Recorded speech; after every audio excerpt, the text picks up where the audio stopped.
Hello मेरे प्यारे साथियों, आप सभी का द आचार क्लासेस में स्वागत है। तो आज हम लोग फिजिक्स की पहली क्लास स्टार्ट करने वाले हैं, जिसमें हम लोग फिजिक्स का पहली इकाई देखेंगे स्थिर विद्युत की। स्थिर विद्युत की अगर बात करें तो इसमें हम लोग को कितने लेसन पढ़ना है, चलिए इसके बात कर लेते हैं। और आपको इससे पहले की वीडियो अभी तक आपने नहीं देखी तो जाके देख लीजिए कितने नंबर का आता है, क्या क्या टॉपिक आपको पढ़ना है, तो आपको सब पता चल जाएगा। ठीक है, तो चलिए इस वीडियो की अब शुरुआत करते हैं। हम सबसे पहले समझते हैं थोड़ा सी इस लेसन का बेसिक, उसके बाद हम लोग आगे की क्लास शुरू करते हैं। ठीक है, तो आज हम आपको पढ़ाने वाले हैं स्थिर विद्युत की। पहले बताएंगे स्थिर विद्युत की क्या है, उसके बाद हम आपको बताएंगे वैद्युत आवेश एवं क्षेत्र। तो चलिए अब वीडियो को शुरू करते हैं। तो इसमें देखिए हम लोग सबसे पहले देखेंगे क्या स्थिर विद्युत की। ठीक है, इकाई 1 है, तो इसमें हम लोग देखेंगे स्थिर विद्युत की। ये देखिए स्थिर विद्युत की अगर बात करें तो देखिए स्थिर विद्युत की क्या है। तो याद रखिए स्थिर का मतलब होता है रुका हुआ। ठीक है, स्थिर का मतलब क्या होता है, रुका हुआ। स्थिर का मतलब और रुका हुआ या शांत। और विद्युत का क्या मतलब है, तो याद रखिए, देखिए इसको अगर हम ऐसे बात कर लें तो हम इसमें लिखेंगे क्या विद्युत में, भौतिक विज्ञान की वह शाखा जिसके अंतर्गत हम, ठीक है, आवेशों का अध्ययन करते हैं। किसका अध्ययन, आवेशों का अध्ययन करते हैं, आवेशों का अध्ययन करते हैं, उसे हम विद्युत की कहते हैं। ठीक है, तो अगर आपको लिखना है तो आप लिख सकते हैं क्या, भौतिक विज्ञान की वह शाखा जिसके अंतर्गत हम आवेशों का अध्ययन करते हैं वह विद्युत की कहलाता है। ठीक है, अब देखिए अगर स्थिर विद्युत की बात करें तो आप यहीं से इसको समझ सकते हैं। क्या लिखेंगे इसमें, आप लिखेंगे, देखिए विद्युत से ही आपका बना है स्थिर विद्युत की। ठीक है, तो आप लिखेंगे भौतिक विज्ञान की वह शाखा, या तो आप लिखिए सीधा विद्युत की वह शाखा जिसमें हम स्थिर आवेशों का अध्ययन करते हैं। ठीक है, अगर बात करें स्थिर विद्युत में तो इसमें हम इसमें किसका अध्ययन करेंगे, स्थिर आवेशों का अध्ययन किया जाता है, स्थिर आवेशों का अध्ययन किया जाता है, उसी को स्थिर विद्युत की कहते हैं। तो देखिए समझ लीजिए फिर से कि विद्युत की क्या है, तो आप सीधा लिखेंगे कि भौतिक विज्ञान की वह शाखा जिसमें हम आवेशों का अध्ययन करते हैं विद्युत की कहलाता है। ठीक है, उसके बाद स्थिर विद्युत की बात करें तो आप सीधा यहीं से लिखेंगे, क्योंकि विद्युत में दो टॉपिक आपके बनेंगे। ठीक है, दो पार्ट, तो एक स्थिर विद्युत की होगा, दूसरा गतिमान विद्युत की। ठीक है, तो यहाँ पे हम लोग स्थिर विद्युत की पढ़ रहे हैं, तो यहाँ लिखेंगे क्या, यहाँ पे हम जो लिखेंगे कि विद्युत की वह शाखा जिसके अंतर्गत हम स्थिर आवेशों का अध्ययन करते हैं स्थिर विद्युत की कहलाता है। अब देखिए स्थिर विद्युत की अगर आपको पता चल गया तो अब देखिए स्थिर विद्युत की में आपको पता होना चाहिए कि आपको कितने लेसन पढ़ना है और ये कितने नंबर का आता है। तो आपको बता दें स्थिर विद्युत की जो है टोटल ये 8 नंबर का आता है। कितना, बोर्ड एग्जाम में 8 नंबर पूछा जाता है इससे, और इसमें आपको 4 लेसन पढ़ने को होगा। ठीक है, कितने लेसन आपको पढ़ने होंगे, 4 लेसन इसमें आप पढ़ेंगे। तो चलिए आपको बता देते हैं कौन कौन सा लेसन पढ़ना होगा। तो देखिए इसके पहले अगर लेसन की बात कर लें, इसकी अगर बात करिए, देखिए इसके कितने लेसन होंगे, 4 लेसन हमें पढ़ने होंगे। तो देखिए अगर पहला लेसन बात करें तो पहला लेसन आपको यही पढ़ना होगा, वैद्युत आवेश एवं वैद्युत क्षेत्र। ठीक है, पहला लेसन आपका ये हो जाता है। दूसरा लेसन की बात करें तो आपका दूसरा जो सेकंड लेसन होगा वैद्युत फ्लक्स। क्या होगा, वैद्युत फ्लक्स, वैद्युत फ्लक्स तथा गॉस की प्रमेय, तथा गॉस की प्रमेय, गॉस की प्रमेय। तो आपको ये पढ़ना होगा दूसरे लेसन में। ठीक है, उसके बाद अगर तीसरा लेसन की बात करें तो ये आपका होगा वैद्युत विभव। क्या होगा, वैद्युत विभव। और ये आपका चौथा लेसन की बात करें तो संधारित्र की धारिता, या तो संधारित्र तथा परावैद्युत। क्या चीज, संधारित्र तथा परावैद्युत, परावैद्युत। तो आपको टोटल 4 लेसन पढ़ना है इसमें।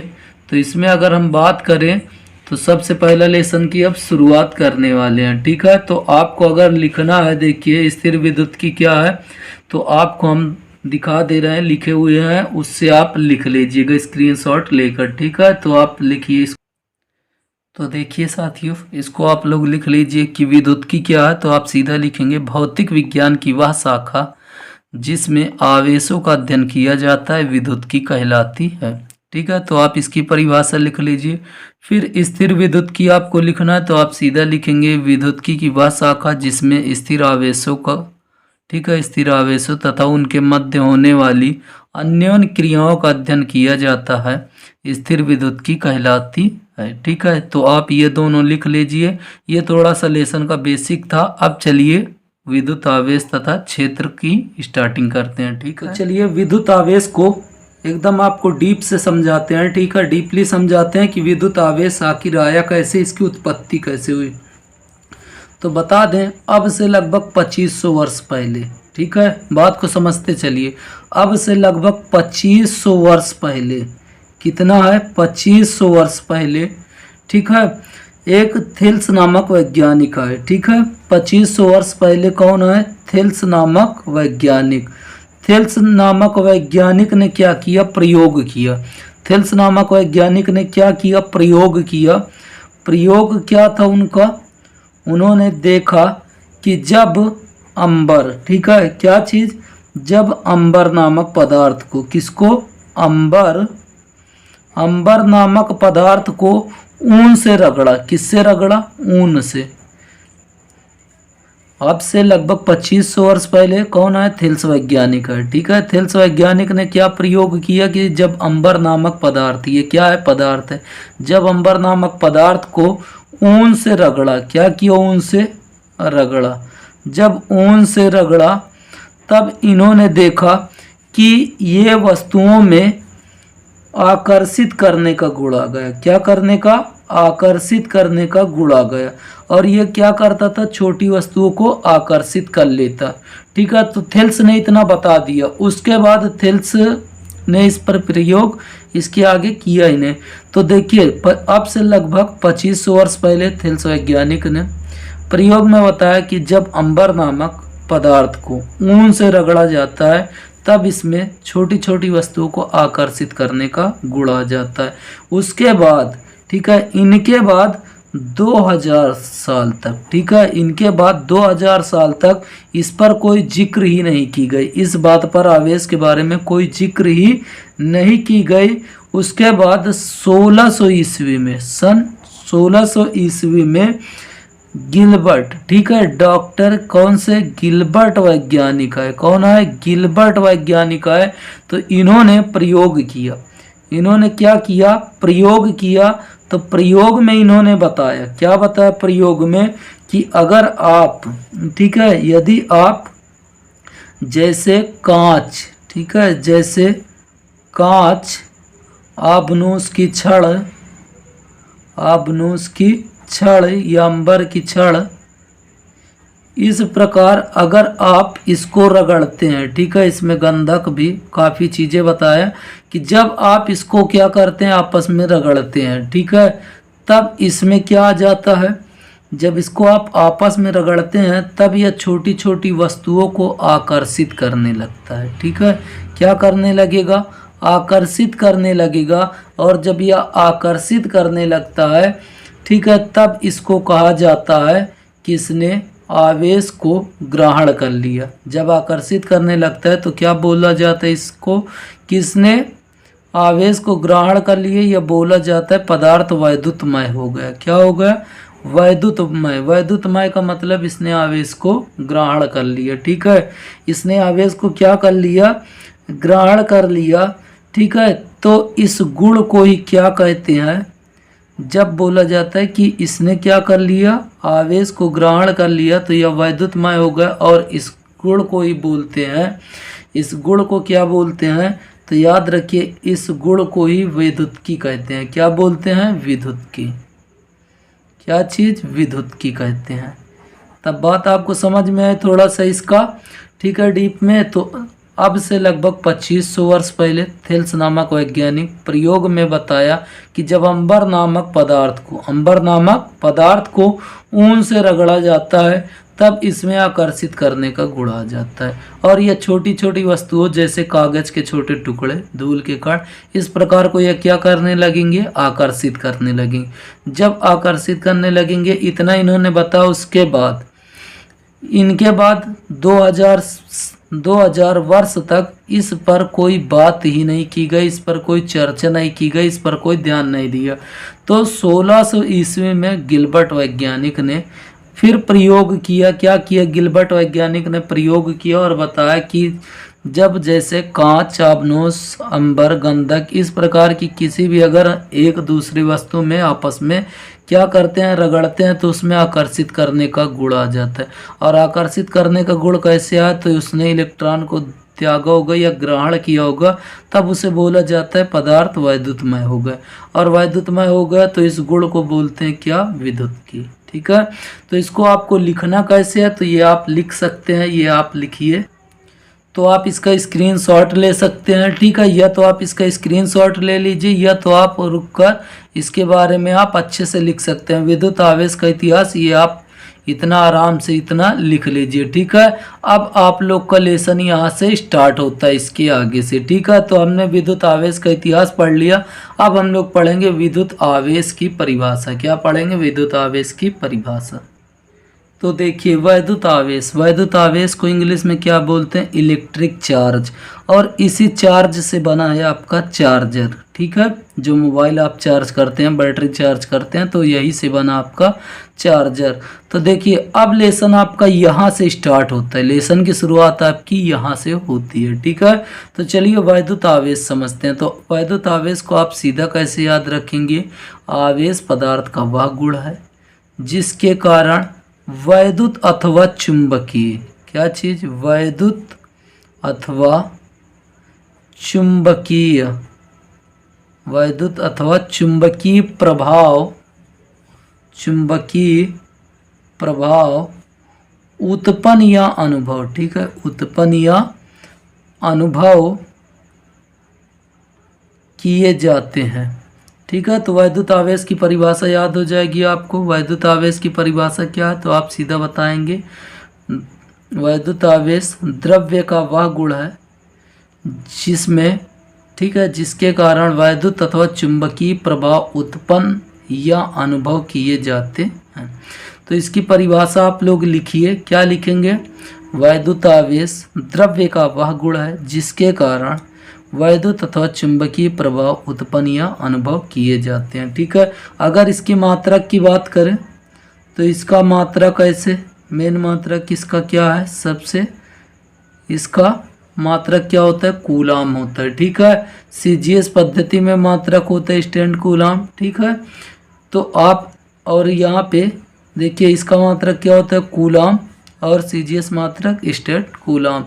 तो इसको आप लोग लिख लीजिए। उसके बाद देखिए वैद्युत आवेश। ठीक है, वैद्युत आवेश के प्रकार, वैद्युत आवेश के प्रकार।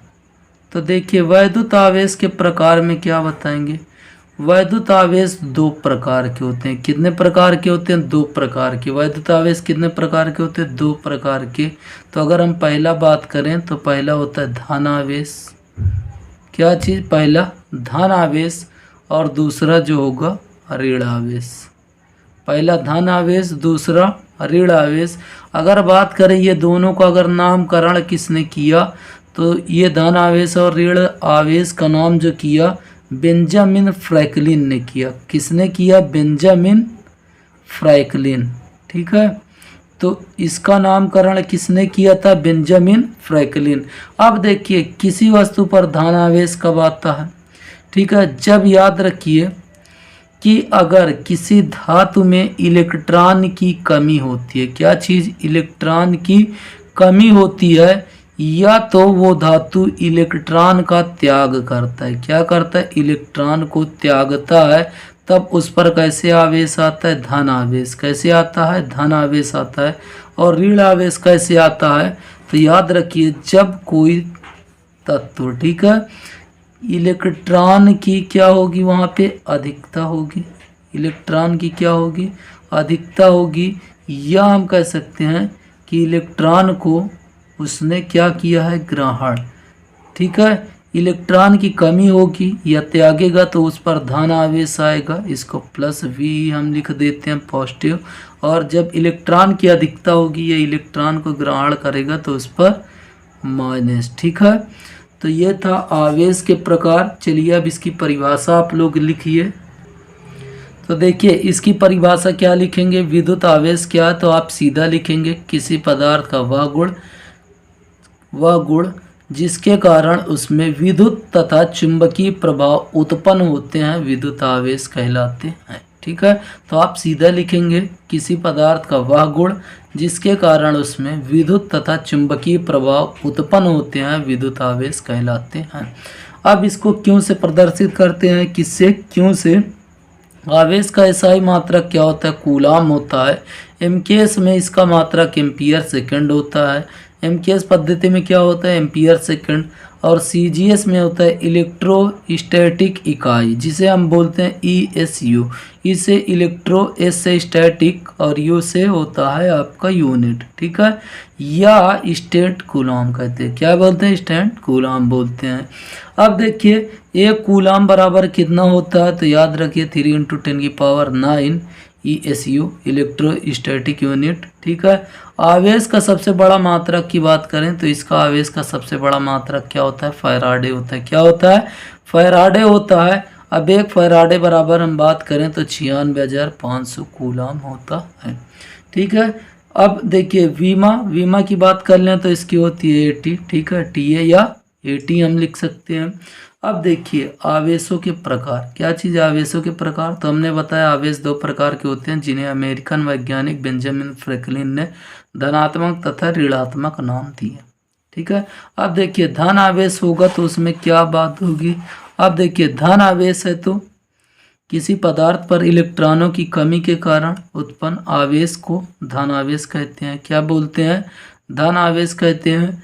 और किसी पदार्थ पर इलेक्ट्रॉनों की अधिकता के कारण उत्पन्न आवेश को क्या बोलते हैं, ऋण आवेश। तो आपको ये याद करने की ज़रूरत नहीं, आवेश आप सीधा याद रखिए 2 प्रकार के होते हैं। ठीक है, अब देखिए वस्तु के आवेशित होने का कारण केवल क्या होता है, इलेक्ट्रॉन होता है, ना कि प्रोटॉन होता है। ठीक है, तो आवेशित होने का कारण क्या होता है, केवल इलेक्ट्रॉन होता है, ना कि प्रोटॉन होता है।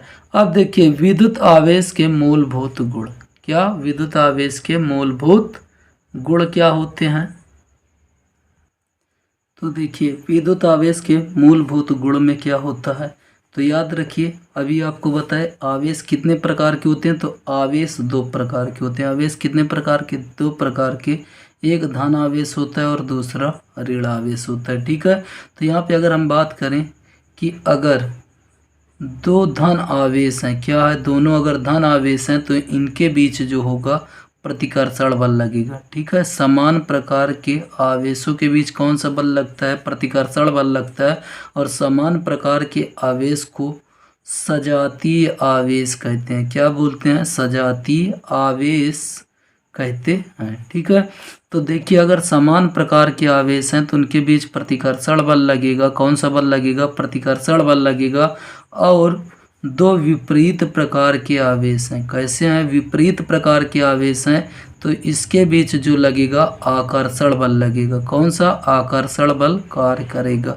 और देखिए 2 समान प्रकार के आवेश को सजातीय आवेश और 2 विपरीत प्रकार के आवेश को विजातीय आवेश कहते हैं। क्या बोलते हैं, विजातीय आवेश कहते हैं। ठीक है, तो याद रखिए 2 समान प्रकार के आवेशों के बीच कैसा बल, प्रतिकर्षण बल लगता है। और दोनों समान आवेश हैं तो उसे सजातीय आवेश कहते हैं।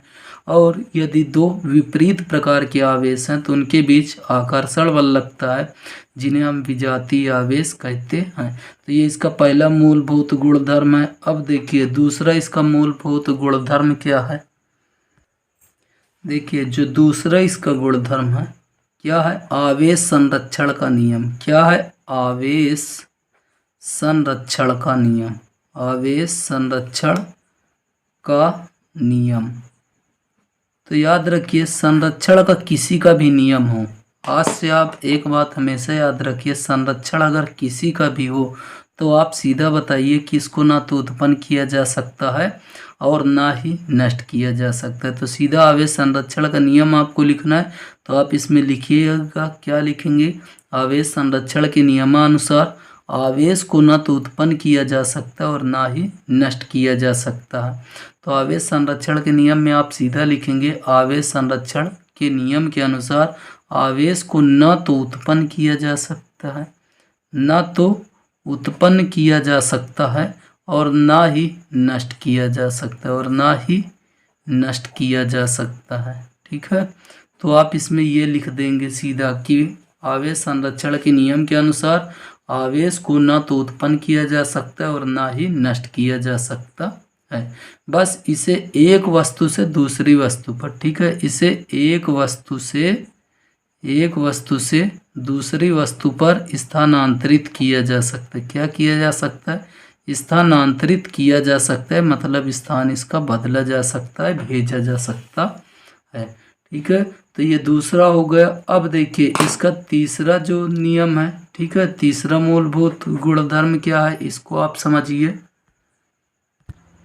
तो देखिए तीसरा क्या है, विद्युत आवेश की योज्यता। योज्यता का मतलब क्या होता है, योग से। ठीक है, इसको अब आप इस प्रकार समझिए कि अगर एक थैला है, क्या है, एक अगर थैला है, अगर थैले में मान लीजिए 10 बॉल है, कितनी बॉल है, 10 बॉल है, थैले में कितनी बॉल है, मान लिए 10 बॉल है, तो हम ये सीधा कह सकते हैं ना कि थैले में टोटल कितने बॉल है, 10 बॉल है। अब ये 10 अगर बॉल है, ठीक है, बॉल मतलब 10 गेंद है। अब अगर मान लीजिए 3 हमने कह दिया कि लाल गेंद है, 3 कैसी है, लाल गेंद है, और कह दें 3 सफ़ेद है, ठीक है, 3 कैसी है, सफ़ेद है, और 4 कह दें काली है। तब ये बताइए, हम ये बोल सकते हैं ना कि लाल, सफ़ेद और काली सभी का योग जो कितना है, 10 गेंद के बराबर है। ठीक है, तो इसी प्रकार विद्युत आवेश की योज्यता आप समझिए, कैसे समझेंगे, किसी निकाय का कुल आवेश। अब इसी सब को हम क्या मान लें, आवेश। ठीक है, इसको आप ऐसे समझिए, ये कोई निकाय है, क्या है, निकाय। निकाय को इंग्लिश में बोलते हैं सिस्टम। क्या बोलते हैं, सिस्टम। ठीक है, यह कोई निकाय है, इसमें अगर यहाँ पे, ठीक है, यहाँ पे अगर Q1 है, ठीक है, यहाँ पे क्या है, Q1 मान ले, और यहाँ पे Q2 मान ले, ठीक है, यहाँ पे -Q3 मान ले, यहाँ पे Q4 मान ले, यहाँ पे Q5 मान ले, यहाँ पे Q6 मान ले। ठीक है, इसको माइनस में कर लें। ठीक, ये माइनस प्लस आप कहीं भी अपने से मान सकते हैं। तो इसमें देखिए लिखेंगे कैसे, किसी निकाय का कुल आवेश। ठीक है, किसी निकाय का कुल आवेश क्यों, हमने कुल आवेश कितना मान लिया, कुल आवेश को हमने क्यों मान लिया। ठीक है, कुल आवेश कितना है, क्यों है, किसी निकाय का कुल आवेश क्यों, उसके भिन्न भिन्न, ये देखिए विभिन्न भिन्न भिन्न अवयवी कणों के, ठीक है, अवयवी कणों पर उपस्थित भिन्न भिन्न आवेशों के, ठीक है, भिन्न भिन्न आवेशों के बीजगणितीय योग के बराबर होता है। बीजगणितीय जो योग होता है वो चिन्ह के साथ लिया जाता है। तो ये देखिए प्लस में, तो ये आपका प्लस, उसके बाद ये भी प्लस, तो ये प्लस। अब देखिए ये +3 ये भी है प्लस में, ठीक है, ये भी किस में है, प्लस में, तो ये भी प्लस। उसके बाद देखिए Q4 किस में है, प्लस में, ठीक है, तो यहाँ पे Q4 प्लस में। ठीक, उसके बाद देखिए Q5 किस में है, प्लस में, तो ये प्लस में, ये किस में है, माइनस में, तो माइनस में। ठीक है, तो यही आवेश की योज्यता है। ठीक है, तो इसमें आप लिखेंगे कैसे, किसी निकाय का कुल आवेश। ठीक है, किसी निकाय का कुल आवेश हमने कितना मान रखा है, क्यों, किसी निकाय का कुल आवेश, उसके विभिन्न अवयवी कण, यहाँ पे इसको हमने क्या मान लिया, अवयवी, ये क्या है, कण है, ये सभी क्या है, अवयवी कण है। तो अवयवी कणों पर उपस्थित भिन्न भिन्न आवेशों, ठीक है, भिन्न भिन्न आवेशों के बीजगणितीय, भिन्न भिन्न आवेशों के बीजगणितीय योग के बराबर होता है। ठीक है, तो ये था विद्युत आवेश की योज्यता। अब आप एक बार देख लीजिए आवेश संरक्षण का नियम और विद्युत आवेश की योज्यता, उसके बाद आपको आगे हम समझाएं। तो देखिए, आपको हमने विद्युत आवेश के मूलभूत गुण में पहले ही बताया कि क्या आकर्षण तथा प्रतिकर्षण। तो हमने बताया सजातीय आवेश एक दूसरे को क्या करते हैं, प्रतिकर्षित, मतलब प्लस प्लस आवेश होगा और माइनस माइनस आवेश होंगे तो वे एक दूसरे को क्या करेंगे, प्रतिकर्षित। तथा विपरीत प्रकार, ठीक है, विपरीत आवेश एक दूसरे को क्या करते हैं, आकर्षित करते हैं। तो आप ये पहला पॉइंट लिख लीजिए। ठीक है, आकर्षण तथा प्रतिकर्षण का। तो सजातीय आवेश का मतलब आप यहाँ से समझ सकते हैं कि अगर दो प्लस प्लस क्यों है, ठीक है, दोनों क्या है, प्लस प्लस क्यों आवेश है, तो इसके बीच क्या होगा, प्रतिकर्षण होगा। कौन सा बल लगेगा, प्रतिकर्षण बल लगेगा। और दोनों यदि माइनस माइनस है, क्या है, माइनस माइनस, तो भी इसके बीच कौन सा बल लगेगा, प्रतिकर्षण बल लगेगा। अब बात को समझिए, अगर यदि एक प्लस है दूसरा माइनस है, तब इसके बीच जो बल लगेगा आकर्षण बल लगेगा। कौन सा बल लगेगा, आकर्षण बल। ठीक है, तो पहला पॉइंट ये आप इसको अच्छे से नोट कर लीजिए। अब देखिए दूसरा पॉइंट आप नोट करिए। तो देखिए दूसरा अभी आपको क्या बताए थे, आवेश संरक्षण। आवेश संरक्षण आप लिखेंगे कैसे, आवेश संरक्षण के नियमानुसार किसी विलगित निकाय में कुल आवेश नियत रहता है। आवेश नियत रहने का मतलब आवेश नहीं बदलता है, अतः आवेश को ना तो उत्पन्न किया जा सकता है और ना ही नष्ट किया जा सकता है। ठीक है, तो आप इसमें सीधा इतना लिख सकते हैं, आवेश संरक्षण के नियमानुसार आवेश को न तो उत्पन्न किया जा सकता है और ना ही नष्ट किया जा सकता है। अगर आपको ये टफ लग रही हो तो आप सीधा यही लिखिए, आवेश संरक्षण के नियमानुसार आवेश को न तो उत्पन्न किया जा सकता है और ना ही नष्ट किया जा सकता है, बल्कि इसे केवल एक वस्तु से दूसरी वस्तु पर स्थानांतरित किया जा सकता है। तो आप यहाँ से बना के लिख लीजिए। ठीक है, आवेश संरक्षण के नियमानुसार आवेश को न तो उत्पन्न किया जा सकता है और ना ही नष्ट, बल्कि इसे एक वस्तु से दूसरी वस्तु पर स्थानांतरित किया जा सकता है। अब देखिए विद्युत आवेश की योज्यता भी हमने अभी आपको समझा, तो इसको भी आप लिखें। कैसे लिखेंगे, किसी निकाय का, ठीक है, क्या लिखेंगे, किसी निकाय का कुल, ठीक है, किसी निकाय का कुल आवेश उसके विभिन्न अवयवी कणों पर उपस्थित भिन्न भिन्न आवेशों के बीजगणितीय योग के बराबर होता है। ठीक है, तो आप इसको आराम से लिख लीजिए। उसके बाद देखिए इसको आगे लिखना है, तो यदि कोई निकाय n अवयवी कणों से मिलकर बना है तो उन पर, ठीक है, जिन पर आवेश क्रमशः plus Q1 plus Q2 minus Q3 minus Q4 dash dash dash Qn हो, तब निकाय का कुल आवेश जो होगा Q बराबर होगा Q1 plus Q2 minus Q3 minus Q4 plus ये Qn तक। ठीक है, तो ये आवेश की योज्यता है। अब देखिए इसकी अगली हेडिंग जो हम लोग पढ़ेंगे, आवेश का क्वांटमीकरण। क्या पढ़ेंगे, आवेश का क्वांटमीकरण। तो देखिए आवेश का क्वांटमीकरण, आवेश का क्वांटमीकरण आप समझिए, इसका जो फार्मूला होगा Q बराबर Ne।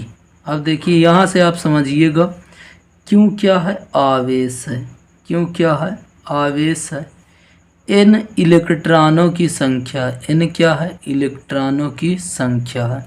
ये फार्मूला आप लोग याद रखिए, कई न्यूमेरिकल इस पर है, 6-7 न्यूमेरिकल जो कि आपको कराया गया, आप लोग प्लेलिस्ट में जाकर ज़रूर देख सकते हैं। ठीक है, तो यहाँ पे देखिए क्यों आवेश है, n इलेक्ट्रॉनों की संख्या, और E की बात करें तो E इलेक्ट्रॉन का आवेश है। किसका, इलेक्ट्रॉन का आवेश।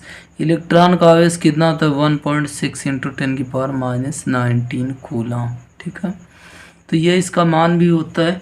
अब देखिए आवेश का क्वांटमीकरण में आप एकदम छोटी सी परिभाषा क्या लिखेंगे, किसी वस्तु पर आवेश। ठीक है, किसी वस्तु पर आवेश इलेक्ट्रॉन के आवेश का पूर्ण गुणज। ठीक है, इलेक्ट्रॉन के आवेश का पूर्ण गुणज। n का मतलब अब समझिए, इलेक्ट्रॉनों की संख्या जो होगी या तो 1 हो सकती है, या 2 हो सकती है, या 3 हो सकती है, प्लस और माइनस में भी हो सकती है, लेकिन ये ना तो भिन्न में होगी और ना तो दशमलव में होगी। ठीक है, तो याद रखिए इलेक्ट्रॉनों की जो संख्या होगी वह इलेक्ट्रॉन के पूर्ण गुणज होगा। क्या होगा? इलेक्ट्रॉन का पूर्ण गुणज होगा।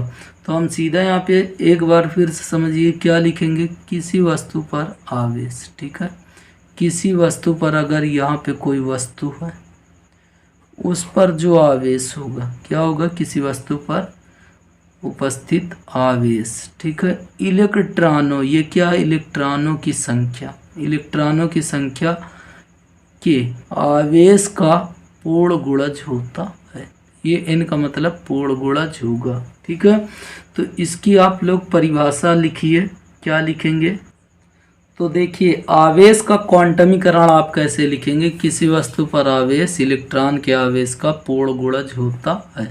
ठीक है, जहाँ पर फार्मूला क्या होगा, Q बराबर प्लस माइनस एन ई, जहाँ पर Q आवेश है, एन स्थानांतरित इलेक्ट्रॉनों की संख्या, ई इलेक्ट्रॉन का आवेश। इलेक्ट्रॉन का आवेश कितना होता है, 1.6 इंटू 10⁻⁻19 कूलम। ठीक है, इसको आप याद कर लीजिए।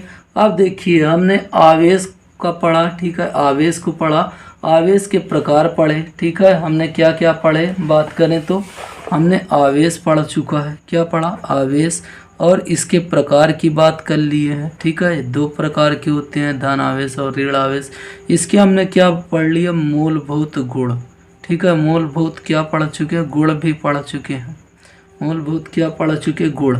ठीक है, तो अब पढ़ेंगे किसी वस्तु को आवेशित कैसे की जा सकती है, कितने प्रकार से की जा सकती है। तो हम लोग पढ़ेंगे आवेशन की विधियाँ। क्या पढ़ेंगे? आवेशन की विधियाँ। आवेशन की विधियाँ में देखिए क्या पढ़ेंगे, तो आवेशन की विधियाँ आप समझिए इस प्रकार। तो देखिए आवेशन की विधियाँ की बात करें तो आवेशन की विधि जो है यहाँ पे हमें 3 पढ़ना है। कितनी विधियाँ पढ़ना है? 3 विधि पढ़ना है, जिसमें हम लोग सबसे पहली विधि पढ़ेंगे चालन विधि। क्या पढ़ेंगे? चालन विधि। ठीक है, चालन विधि में क्या होगा, बात को समझिएगा। चालन विधि में हम क्या करें, एक आपका जो आवेशित गोला, मान लीजिए ये क्या है, आपका आवेशित है, ये कोई भी चीज़ क्या है, आवेशित है। जब किसी आवेशित, ठीक है, चालक के पास हम एक अनावेशित चालक लाएं, क्या लाएं, अनावेशित। ये आपका कैसे आवेशित, मतलब उस पर आवेश है। ठीक है, इस पर क्या आवेश है, इस पर अनावेशित, मतलब इस पर कोई आवेश नहीं है। ठीक है, तो देखिए जब किसी आवेशित वस्तु के पास या आवेशित चालक के पास कोई अन्य अनावेशित चालक को स्पर्श कराएं, क्या कराएं, ये दोनों को स्पर्श करा दें। क्या करा दें, दोनों को स्पर्श करा दें। जब आवेशित चालक को अनावेशित चालक से स्पर्श कराते हैं तो देखिए जब स्पर्श जैसे ही करा देते हैं तो अनावेशित, ये अनावेशित जो चालक है इस पर समान प्रकार के आवेश आ जाते हैं। कैसे आवेश आ जाते हैं, समान प्रकार के आवेश आ जाते हैं, उत्पन्न हो जाता है। और इस विधि को हम क्या बोलते हैं, चालन विधि। तो फिर से समझिए, यदि किसी आवेशित चालक के समीप, यदि किसी आवेशित चालक, ठीक है, हमने इसको क्या मान लिया है, आवेशित चालक के समीप अनावेशित चालक को स्पर्श कराएं, दोनों को पास लाकर स्पर्श कराते हैं तो आवेशित चालक से उसी प्रकृति का आवेश, उसी प्रकृति मतलब प्लस है तो प्लस का ही आवेश अनावेशित वस्तु पर आ जाता है। इस विधि को चालन विधि कहते हैं। ये अच्छे समझ में आ गया होगा। तो चलिए इसको आप लिखिए। तो इसमें आप लोग लिखिए आवेशन की विधियाँ। तो आवेशन की विधियाँ में लिखेंगे किसी चालक के आवेशन की 3 विधियाँ हैं। इसमें पहला विधि क्या है, चालन विधि। चालन विधि में आप लिखिए, यदि किसी आवेशित चालक को किसी अन्य आवेशित, ठीक है, अन्य अनावेशित चालक से स्पर्श कराएं तो अनावेशित चालक पर भी उसी प्रकृति का आवेश उत्पन्न हो जाता है। आवेशन की यह विधि क्या कहलाती है, चालन विधि। ठीक है, तो आप इसको लिख लीजिए। अब देखिए इसकी दूसरी विधि की बात करेंगे। तो देखिए घर्षण विधि क्या है, घर्षण इसके नाम से ही पता चल रहा है, रगड़ने से। ठीक है, अब जब दो वस्तुओं को, ठीक है, ये वस्तु अगर हम इसको ए मान ले, वस्तु ए मान ले और ये वस्तु बी मान ले, ठीक है, जब दो वस्तुओं को आपस में रगड़ा जाता है, अब इन दोनों को क्या किया जाए, आपस में रगड़ें। क्या किए, रगड़ें, ठीक है, रगड़ते हैं।